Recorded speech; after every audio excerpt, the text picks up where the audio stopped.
États-Unis qui est donc à cœur ouvert avec les journalistes. Il s'est exprimé sur plusieurs points qui concernent notre pays et qui secouent d'ailleurs le Cameroun en ce moment. C'est à lire dans le quotidien Le Messager de ce matin. Et puis mutation à notre titre ce matin.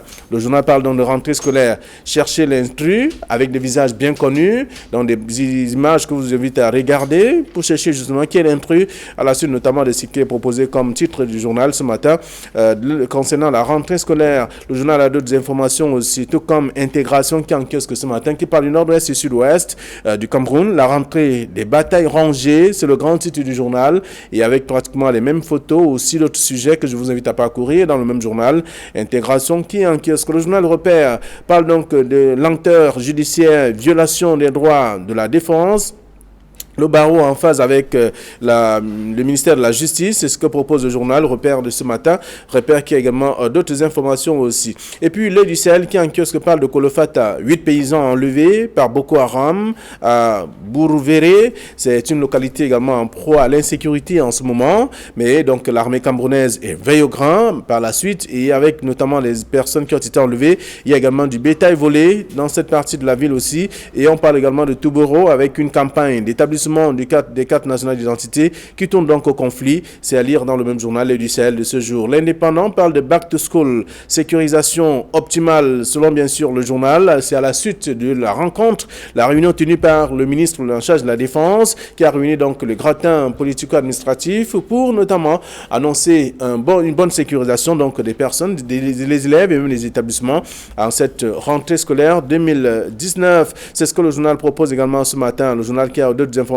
parlant aussi du vivre ensemble, devoir de réconciliation avec une image de Paul Biya et donc d'autres sujets à découvrir dans le journal L'Indépendant. Le journal Le Financier d'Afrique parle donc de l'habitat au Cameroun, changement des prix des loyers, cycle en perspective selon le numéro disponible en kiosque. On découvre qu'il y a justement donc tous les nouveaux dirigeants de l'entreprise veulent simplement arrimer le tarif de location au standing internationaux pour réduire les pertes de l'État camerounais. C'est à découvrir dans le journal ce matin. Le journal parle également de 3356 fonctionnaires suspendus du solde donc au Tchad. C'est dans le journal aussi disponible en kiosque. Le journal a d'autres informations que je vous invite à lire, tout comme le soir hebdomadaire qui parle du tribunal criminel spécial. Le professeur Dieudonné Oyono échappe à la mort. C'est à découvrir dans le journal. Le journal a d'autres informations également ce matin, tout comme la nouvelle qui est disponible et qui parle de coup d'état scientifique. Le barrage de Songloulou dans le viseur, avec notamment des moyens débusqués, tout au moins des moyens mis en jeu. On parle notamment des milliards de francs CFA, de réhabilitation même partie en fumée. On parle également de la sonnette d'alarme qui est tirée par le RAS, le réseau associatif des consommateurs de l'énergie électrique, et d'autres faits également évoqués par le numéro de ce matin. C'est tout un dossier que je vous invite à lire. Le journal a également d'autres informations parlant de rentrée scolaire 2019, la cruauté même des leaders sécessionnistes à lire dans le journal disponible ce matin, et tout comme le quotidien de l'économie qui parle donc d'éducation, de nouvelles faveurs pour les futurs enseignants du secondaire à lire dans le journal aussi, et d'autres informations également. Le quotidien Le Jour pour sa part parle donc d'entraves et violences. Le Conseil de l'ordre des avocats menace bien sûr la décision qui prend effet du 16 donc au 20 septembre prochain, permettra de découvrir qu'ils sont donc en colère, et avec également des points évoqués par le journal. C'est dans le dossier proposé par le numéro de ce matin. Le même journal parle de la lutte contre Boko Haram. Le BIR avance son front bien sûr. C'est à découvrir dans le numéro disponible ici. On parle de tickets où 1400 munitions ont été saisies par la douane dans cette partie du pays. Le journal Émergence parle de violation des droits de l'homme avec le barreau du Cameroun donc qui déclare la guerre au système judiciaire camerounais. Le Conseil de l'ordre annonce d'ailleurs une grève des personnes en robe, des hommes en robe, donc en robe noire précisément, dès le 16 septembre prochain. C'est à lire dans le journal. Le journal a d'autres informations aussi ce matin. Et puis Info Matin parle donc de l'année scolaire 2019-2020. La drogue refait sa rentrée scolaire également, donc avec ce qui est contenu dans le journal. Le journal qui parle aussi de Yaoundé dans le noir. Eneo pourra-t-elle donc sauver Elundu et Somba Gaston, qui est le ministre de l'eau et de l'énergie? C'est une question. La réponse est à découvrir en page 3. Le journal a d'autres informations parlant de rentrée scolaire. Paul Biya renforce la sécurité dans le nord-ouest et sud-ouest. C'est ce que propose le numéro de ce matin. Et puis, on va découvrir aussi dans le journal Essentiel, nord-ouest et sud-ouest, la rentrée aura-t-elle lieu? C'est ce que le journal propose donc comme grand titre ce matin, avec d'autres sujets que je vous invite à parcourir. Voilà ce que la presse nous propose, celle que nous avons reçue à notre rédaction sur ce plateau. Ils sont déjà confortablement installés. Bonjour, Kamga. Bonjour, Flavien. Je voudrais me faire contaminer par votre large sourire. Bonjour, DP. Bonjour à nos téléspectateurs. Ravi d'être là ce matin. Voilà, merci d'être là. Donald Brice Kamga est avec nous. Bonjour, Bena Batana. Je remets la politesse à Donald Brice Kamga. Bonjour, Flavien Dongo. I want to say good luck to all children who went to school this morning. Just 2 words. Lord, have mercy. On va dire en cœur, Amen. Amen. Voilà. Donc, allez, merci d'être là. Avec vous, nous allons faire le tour de quelques sujets proposés par la presse. Voyez-vous, on parle de rentrée scolaire. C'est le plat de résistance, donc avec les tabloïds. On parle également de la colère des avocats. Mais pour parler de la rentrée scolaire, on sait déjà que dans la plupart des tabloïds de ce matin, il y a Mutation qui parle de rentrée. Chercher l'intrus. Des visages bien connus de la République sont là. Des joueurs, des directeurs généraux, des membres du gouvernement, des artistes aussi à la une du journal. Donc on parle également de l'intégration qui s'intéresse toujours à la rentrée des batailles rangées, c'est le grand titre également de intégration ce jour, et aussi bien d'autres tabloïds qui s'intéressent à l'actualité. L'Indépendant par exemple qui parle de back to school avec la sécurité en ligne des mires. Oui, disons que ce 2 septembre est jour de reprise de l'école au Cameroun, et évidemment le principal défi c'est la reprise effective dans les régions du nord-ouest et du sud-ouest qui sont, comme vous le savez, sous le joug des tensions sociopolitiques depuis près de 3 ans, et des régions dans lesquelles les élèves et les enseignants, les parents d'élèves n'ont pas le cœur net. Les nouvelles qui nous viennent de ces régions ce matin, évidemment, pourraient laisser pantois quant à l'effectivité de la reprise. Et c'est ce climat-là que la presse est contentée de relayer ce matin. Le vœu de tout Camerounais serait que l'école reprenne dans ces régions où plus de 6000 écoles sont fermées du fait de ces tensions, d'après l'UNICEF, où plus de 600 000 élèves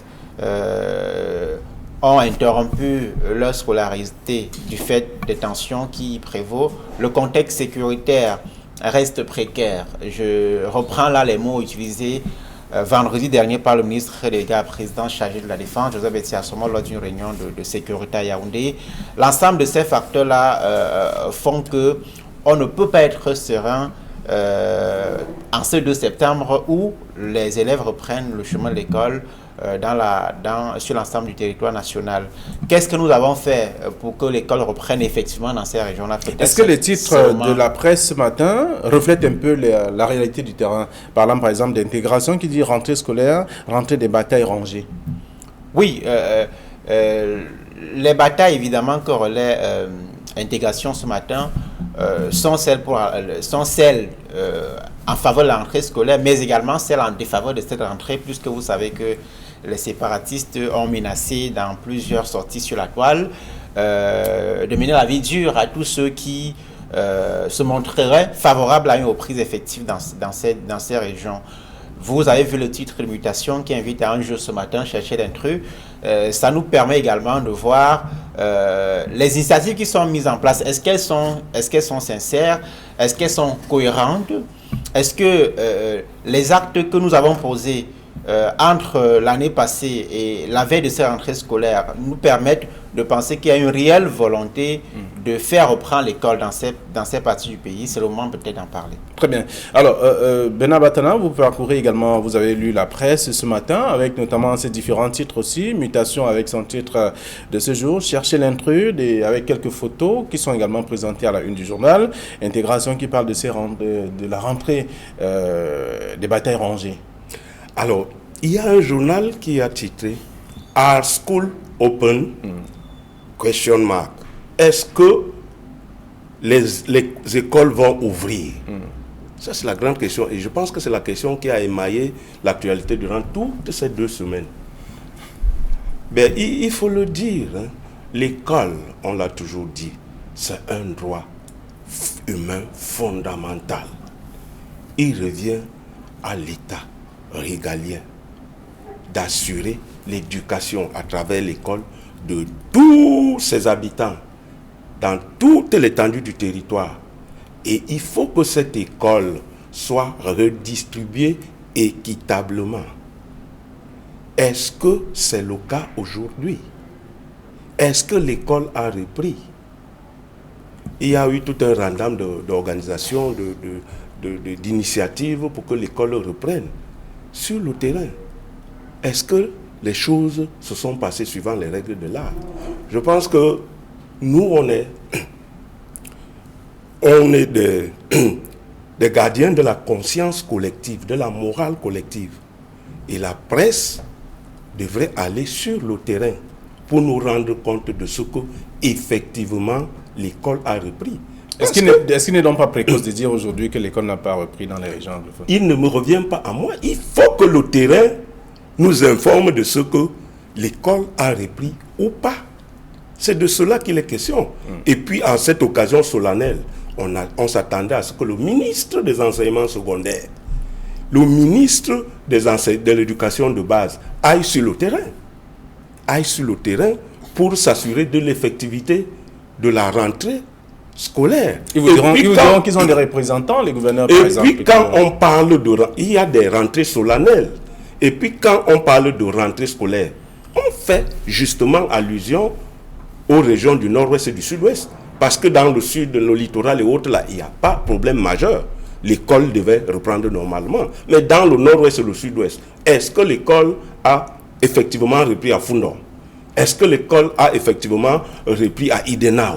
Est-ce que l'école a effectivement repris à Bakassi, entre autres? Voilà la problématique. Voilà. Sinon, l'État régalien devait s'assurer à ce que l'éducation soit équitablement repartie parmi les enfants de ce pays. D'accord. Alors, lorsqu'on parcourt la presse ce matin, avec quelques titres aussi, chercher l'intrus à la une de Mutation, toujours. Intégration parle donc du nord-ouest et sud-ouest, avec donc la rentrée des batailles rangées. Ce sont là autant de titres que je vous invite à parcourir pour comprendre un peu quelle est l'ambiance proposée par le journal, l'ambiance donc vécue dans certains établissements scolaires. Et lorsqu'on parle également donc de Douala, des autres régions, j'allais dire le nord-ouest et le sud-ouest précisément, la une. Donc de plusieurs tabloïds. Les journaux indépendants parlent de back to school. On parle de la sécurisation optimale. Ce qu'il y a. Oui, les pouvoirs publics, selon les informations qui nous reviennent, ont mis tout cet arsenal. Il y a même eu un conseil autour du ministre délégué chargé de la Défense pour mettre hors d'état de nuire ce qui entrave. Parce que ça, c'est un droit fondamental. Il faut que l'État s'assure, par tous les moyens, que ce droit fondamental est reparti, que chaque citoyen reçoit l'éducation nécessaire. Parce qu'au-delà des slogans et autres là, un pays ne peut pas émerger quand il n'y a pas un capital humain bien formé. Et le capital humain de ce pays, c'est ses habitants. Et ces habitants doivent avoir l'éducation requise pour que l'État redémarre. Parce que l'émergence qu'on crie à eux à dire en 2035, ça ne va pas sortir de la cuisse de Jupiter. Ce sont ces élèves-là, ce sont ces enfants qui, à travers l'école, vont assurer l'émergence. Et il faut donc, c'est le rôle régalien de l'État. Oui. D'assurer l'éducation de ses enfants par tous les moyens. Très bien. Alors, Donald Brice Kamgan, vous avez à votre entame tout à l'heure évoqué quand même que c'est une ambiance délétère dans les régions anglophones pour cette rentrée scolaire.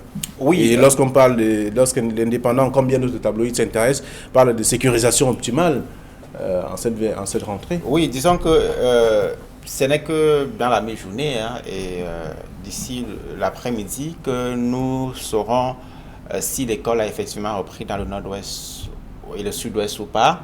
Mais j'indiquais que les premières ambiances à travers nos correspondants ce matin nous permettent de dire que la mobilisation est timide.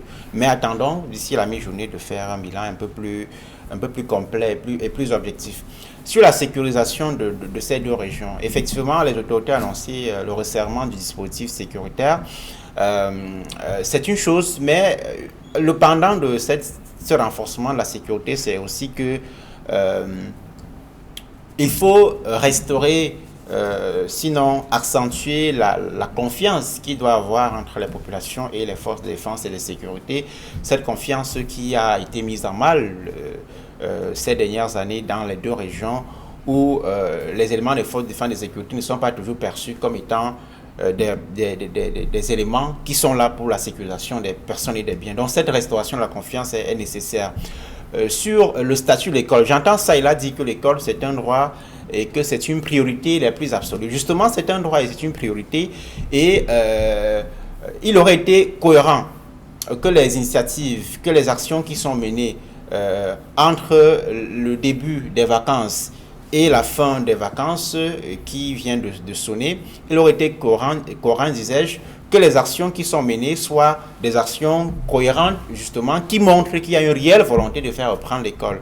Mais on a observé que... il y a l'opération Back to School qui a été lancée il y a quelques instants, quelques mois. Oui, mais l'opération Back to School, je disais tout à l'heure qu'entre le vœu, c'est-à-dire le fait de s'asseoir dans son salon et dire « j'aimerais que l'école reprenne dans le nord-ouest et le sud-ouest ».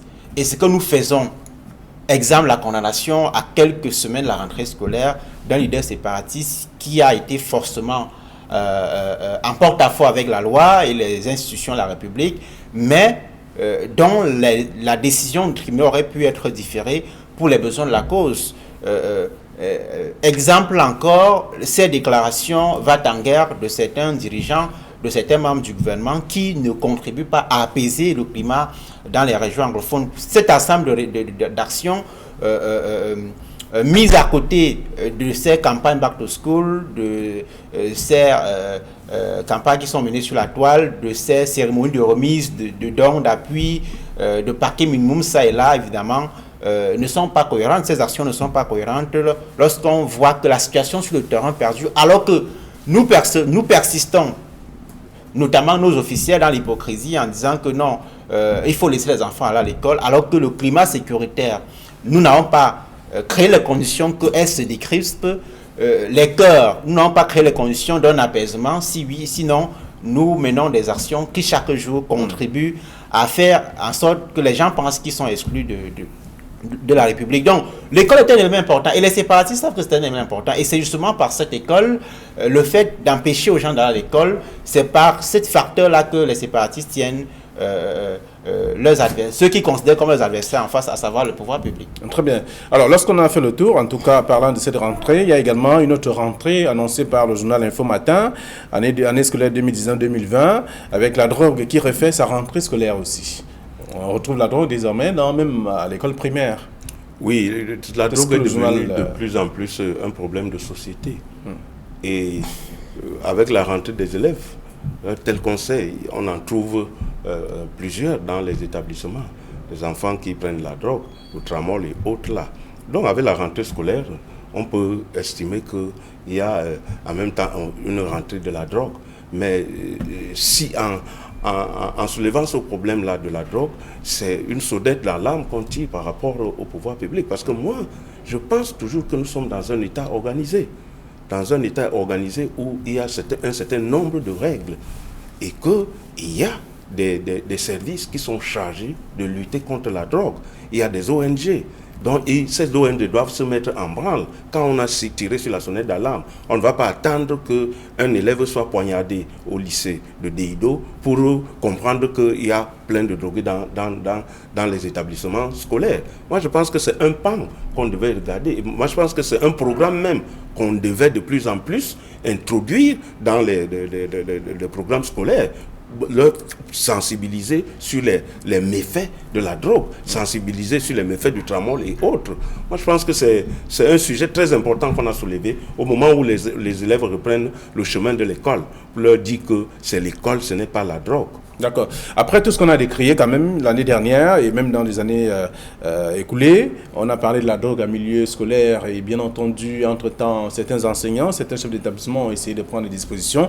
Est-ce qu'on devrait parler encore de rentrée de la drogue en ce moment aussi? Oui, on devrait en parler parce que la situation n'a pas changé. Voyez-vous, Flavien, lorsque nous rappelons ici chaque fois qu'il y a une disposition qui indique la distance entre les bars d'insigne, les snacks et les universités, les établissements scolaires, les hôpitaux, nous le rappelons tout le temps, mais vous ne voyez que la situation est au statu quo. La drogue dont vous parlez, lorsque dans nos quartiers, il y a, en tout cas dans certains quartiers, on voit très bien qu'il y a des zones qui sont reconnues, réputées, hébergées des fumeurs de chanvre indien. Et ces zones sont parfois connues par la police, la gendarmerie, mais rien n'est fait. Qu'est-ce que vous voulez? Évidemment, lorsqu'il y a ce laisser-aller, la drogue peut très facilement s'infiltrer, intégrer, s'importer dans les établissements. Est-ce que vous ne scolaires. pensez pas qu'il faut plus de sensibilisation que d'interpellation? Parce que remplir les prisons avec des personnes qui ont pris de la drogue, c'est quand même aussi avoir des prisons aussi pleines comme on le constate aujourd'hui. Mais il y a plus d'actions à mener sur la sensibilisation que sur l'interpellation. Au-delà de la sensibilisation, il faut couper l'herbe à la racine, comme on dit. Comment est-ce que la drogue entre au Cameroun? Vous savez que c'est un marché qui se porte plutôt bien. Hein? Les zones de transit, il y a des personnes qui sont spécialisées dans l'importation. Vous pensez que ces enfants prennent la drogue où? La drogue vient certainement quelque part. Elles sont importées parce qu'elles donnent beaucoup d'argent. Le commerce prospère avec la complicité des personnalités que vous ne pouvez pas soupçonner. Voilà. Donc, on va parler de cette rentrée également dans le journal ce matin. Info Matin qui parle de l'année scolaire 2019-2020. La drogue refait sa rentrée. C'est le titre également à lire ce jour. Le journal revient également et parle aussi de Yaoundé qui est toujours dans le noir. Certains quartiers ont reçu l'énergie. D'autres sont toujours dans le noir. Les travaux ne sont pas achevés. Les rendez-vous donnés par le membre du gouvernement ne sont toujours pas respectés. Et le journal fait savoir, demande si Eneo pourra donc sauver la tête de Gaston Elundo Essomba, qui est le ministre. Alors, la situation de Yaoundé dans le noir devient de plus en plus préoccupante. Malgré toutes les assurances qu'on nous a données, la lumière intégrale, l'énergie intégrale n'est pas revenue. Voilà, maintenant, moi, je pense que quand il y a une situation qui pourrit, il faut que les responsabilités soient établies. Il faut que les responsabilités soient établies et que les gens prennent leurs responsabilités. Est-ce que ça va laisser la tête du directeur de Eneo? On a vu le directeur de la SEL partir. Est-ce que cela va laisser... Il ne revient pas à nous sur le plateau, ici, de dire que tel ou tel doit partir. Mais tout ce qu'on peut dire, c'est que face à une situation désastreuse qui perdure, les responsabilités doivent être établies pour que ça ne se répète plus. C'est clair. Donald? Oui, écoutez, j'ai toujours dit ici que la question énergétique, c'est une question centrale au Cameroun et qu'elle ne pouvait pas être résolue par les simples actions d'un ministre de l'eau et de l'énergie ou encore d'un directeur général d'Eneo Cameroun. Eneo, c'est le distributeur. Pour que l'entreprise distribue, il faut bien que l'énergie soit produite. Les données les plus récentes sur le Cameroun enseignent que le pays a besoin de taux, aujourd'hui produit environ 1300, a aujourd'hui une capacité installée de 1300 mégawatts. C'est largement en deçà des attentes dans un pays qui a le deuxième plus grand potentiel hydraulique en Afrique après la RDC. Le Vouri, le Mungo, le Nyon et tout ce que vous voulez, le Fundi, la Sanaga, ça sont les noms des cours d'eau. Et évidemment, nous citoyens, nous ne pouvons que constater que nous sommes au milieu des cours d'eau sans avoir pourtant ni l'eau pour l'énergie électrique, ni l'eau potable à boire. Alors, le journal Info Matin parle ce matin, en posant une question si Eneo pourra sauver la tête de Gaston Eluno et Soma concernant Yaoundé qui reste toujours dans le noir. Vous aurez l'occasion de parcourir l'article ce matin dans le numéro disponible en kiosque. Alors, on va dire autre chose. Il y a un autre dossier qui fait le tour de la presse. Voyez-vous, Bernard, émergence qui parle de violation des droits de l'homme. Le barreau du Cameroun déclare la guerre au système judiciaire. C'est le titre du journal. Et en même temps, la nouvelle expression parle de justice, colère et frustration des avocats.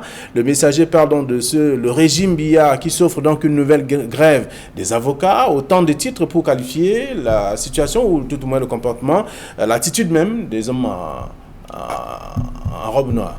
Alors, Yaoundé a un autre front contre les avocats. Ils disent leur dépit par rapport aux frustrations qu'ils ont, par rapport aux violations de droits même de la défense. Il y en a qui ont été, suivant le communiqué qu'ils ont écrit, ils ont été molestés. Il y en a qui ont été molestés. Ils n'ont pas droit à rencontrer leurs clients, et même ceux qui sont en détention préventive. Non, moi je pense qu'il faut que la justice, parce que là, il faut que la justice fasse les choses suivant les règles. On ne peut pas. Parce que la seule chose qu'un détenu peut avoir accès, c'est à son avocat. Parce que le droit à la défense, c'est encore une fois de plus un droit inaliénable. C'est un droit inaliénable. On a droit à la défense, même si on est le plus cruel des criminels. Non, moi je pense que davantage, il faut que les gens aient accès à ce minimum-là. Le droit à la défense. Le droit, parce que finalement, c'est le droit pratiquement à la vie. Bon, mais les avocats, après une rencontre qui a eu lieu vendredi, sont en train de dire leur dépit par rapport aux frustrations qu'ils ont. Ils ont prévu une action barreau mort, je crois, justice morte, tribunal mort, à partir du 16, je crois. Oui, à partir du 16 septembre. Ouais, à partir du 16 septembre. Donc, vivement que leur situation soit résolue, que les problèmes soient résolus, que les avocats, désormais, travaillent suivant les règles de l'art. Nous sommes ici en justice. Et nous pensons que pour que l'indépendance et pour que la justice soit équitable à tous les justiciables, il faut au moins le minimum, c'est d'avoir accès à ces avocats de défense. Moi, je pense que c'est un problème sérieux. C'est un problème sérieux que le ministre de la Justice devait prendre en compte les prochains jours pour que ce débrayage n'ait pas eu lieu, parce que ce sera encore un autre front. On a un front dans les régions du nord-ouest et du sud-ouest. On a un front dans Bakassi. On a un front politique à Merci. Si les avocats apportent encore un autre front, c'est que ce sera un peu compliqué pour ce pays-là. Alors, le barreau en phase avec la justice, c'est Repère qui titre ainsi, donc parlant de lenteur judiciaire, violation des droits de la défense. Il y a également un autre journal qui revient, le journal le quotidien Le Jour, qui parle d'entrave et violence. Le Conseil de l'ordre des avocats menace. Oui, c'est bel et bien deux temps différents. Mais le sujet commence, c'est que nous avons affaire au Cameroun à une situation assez inconfortable. Vous savez que les professions libérales comme celle d'avocat, de médecin, de journaliste, d'enseignant sont des professions qui sont sacrées dans des pays où les pratiques démocratiques sont ancrées. Ce sont des professions auxquelles on ne touche pas, même en situation de crise. C'est-à-dire que ce sont les symboles de la démocratie. Et lorsque on arrive dans un pays à banaliser ces professions-là, c'est grave. Rappelez-vous que la crise anglophone a commencé par une manifestation pacifique des enseignants et des avocats à Bamenda dans la région du Nord-Ouest. Quel sort qu'il a été réservé, eh bien, ils ont été correctement molestés, on leur a versé de l'eau. Et ça aboutit à ce que nous connaissons aujourd'hui. Non. Et le journal Le Messager, dans le dossier, se demande si on va vers une crise des avocats francophones, par exemple. Non, ne poussons pas le bouchon aussi loin, mais disons tout simplement... C'est pas moi qui le dis, c'est le journal qui pose la question. Oui, je suis à le journal, justement. Vous savez, au Cameroun, on peut vous interpeller là, sans mandat d'arrestation, et puis on vous envoie dans un commissariat ou dans une unité de gendarmerie, vous y passez 15-20 jours sans qu'on ait de vos nouvelles, sans que votre avocat ne puisse avoir accès à vous, sans qu'il ne puisse avoir accès même au dossier. Ce sont des choses qui sont devenues tellement banales au Cameroun qu'on se demande bien dans quel état nous sommes. En dehors de ces faits-là, vous avez la garde à vue administrative, c'est 15 jours en l'état actuel de la loi du Cameroun, mais vous avez des gardes à vue administratifs qui vont à 1 mois et plus. Vous avez des gardes comme celle du séparatiste Sissi Kouyaotabé qui a duré près de 7 mois. Même si on a fait quelqu'un qui a violé la loi, la chose la plus banale, c'est que ceux qui vous accusent d'avoir violé la loi, que ce soit à tort ou à raison, respectent la loi, c'est-à-dire les procédures qui sont prévues. Des personnes qui sont détenues au secret, sans que leur avocat ne puisse avoir accès à eux. La chose la plus banale, c'est que lorsqu'on vous interpelle, qu'on puisse permettre à votre avocat de vous défendre, d'avoir accès au dossier, de savoir comment vous portez, d'échanger avec vous, mais chez nous, c'est manifestement l'exception. Et c'est cette violation récurrente des droits de la défense que les avocats dénoncent dans ce communiqué qu'ils ont rendu public ce week-end. Et autre chose, les violences sur les avocats. Vous avez un pays dans lequel on peut tabasser des journalistes, des avocats, des médecins comme de vulgaires individus. C'est inacceptable complètement. D'accord. Alors, c'est le sujet également qui fait le tour de la presse ce matin, avec quelques titres aussi que je vous invite à parcourir. Le régime Biya s'offre une nouvelle grève des avocats. C'est la une du quotidien Le Messager, avec la nouvelle expression qui parle de justice, colère et frustration des avocats. Ce sont là des informations. Et toujours dans le journal, la nouvelle expression va parler d'expropriation à Douala. Une trentaine de familles menacées. On parle bien sûr de résidences au lieu dit rue des Pavés à Bonapriso. Qu'est-ce qui ne va réellement pas? Pourtant, ces personnes brandissent quand même des titres fonciers. Alors, un matin de juin 2018, ils se sont vus mettre la croix de Saint-André sur leur maison. Et puis plus rien. Et à 72 heures, ils ont eu des sommations à déguerpir de leur... Alors c'est dans ce sens-là que ces familles crient leur dépit, parce qu'il n'y a jamais eu de concertation avec les autorités compétentes. Il n'y a jamais eu une amorce de dédommagement pour ce qui devait être détruit. On parle d'une emprise qui de l'État. Donc voilà, ces populations sont dans le désarroi. Parce que si tout se passe bien, ils devaient être détruits aujourd'hui. Il y a 72 heures qu'ils ont eu d'art. Et on parle de plan triennal de développement. Il s'agit d'une déserte de moins de 10 km dans le quartier Bonapriso, le lieu dit météo, à la rue des Pavés. On a souvent constaté des inondations à tous les niveaux, chaque fois qu'il pleut. Je pense que même si décrépissement il y a, il faut que cela se fasse suivant les règles de l'art. Ils ont subi un mataga psychologique depuis 2 ans sans savoir de quoi il s'agit exactement. Et dernièrement, ils se sont vus une plaque mise là-bas pour dire, bon voilà, c'est le maître d'ouvrage, c'est le ministère de l'Habitat, la présidence de la République, et puis plus rien. Un jour, on leur sert des sommations à déguerpir. C'est dans ce sens-là qu'ils crient leur dépit pour dire que non, ça ne devait pas se passer comme ça. On parle d'une trentaine de familles qui est donc menacée aujourd'hui, selon le journal La Nouvelle Expression qui propose le sujet.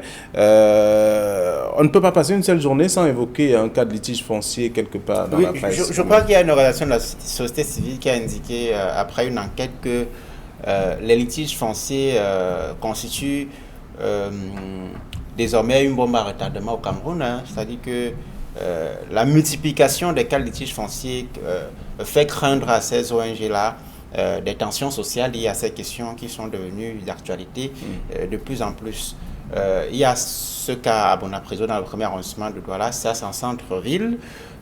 On avait souvent des cas de Bépanda. En périphérique, bien entendu. Voilà. Où des personnes crient à corps et à cri que leurs propriétés sont prises par X ou par Y. Là, il s'agit d'un plan triennal pour l'accélération de la croissance lancé en 2014. On se demande bien pourquoi est-ce que, d'abord, si cette zone, si des personnes qui sont sur cette zone ont un titre foncier, ils ont bien pu mener des démarches réglementaires pour les obtenir. Pourquoi aujourd'hui on estime qu'ils doivent partir de là. Et puis, autre chose, l'occupation du sol. Pourquoi avoir permis qu'ils s'installent là si la zone était un domaine privé de l'État ou un domaine un espace du domaine public. Autant de questions qui nous reversent dans la question de l'attribution des titres fonciers au Cameroun avec tout ce que cela comporte comme corruption, comme clientélisme. Il faut préciser que c'est un legs ancestral et que la majeure partie des gens, ce sont des autochtones qui sont installés là depuis longtemps, depuis des dizaines d'années. D'accord. Alors, c'est un sujet contenu dans le journal La Nouvelle Expression de ce matin. Vous aurez l'occasion de parcourir, tout comme bien d'autres tabloïds aussi, qui s'intéressent à l'actualité, et l'actualité qui vous permettra également d'être donc bien informé ce jour. Merci. Bon retour à vos différentes rédactions. Nous sommes lundi, c'est un premier jour de la semaine et c'est la rentrée scolaire également pour l'année 2019-2020. Voyez-vous, bon début d'année à tout le monde.